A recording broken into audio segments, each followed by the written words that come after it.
some of them were making stories and all that, so which is not good, di ba?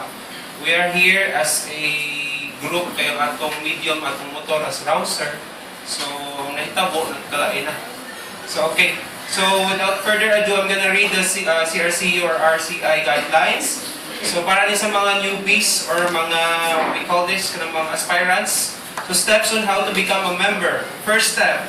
So of course you must own a rouser. It's either V220, 135, or the upcoming 180cc.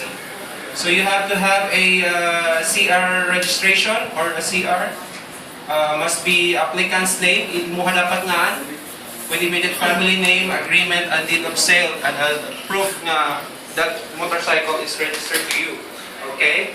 You also must be physically fit. That means, wa kay kuan, putol tiil or imutil na isumpay or sa wala niya. Age should be a range of 18 to 16. I mean 18 to 60, sorry, my bad. Alright, so 18 to 60. If you go above 60, yet you want to join, it's gonna be the BOD and officers prerogative.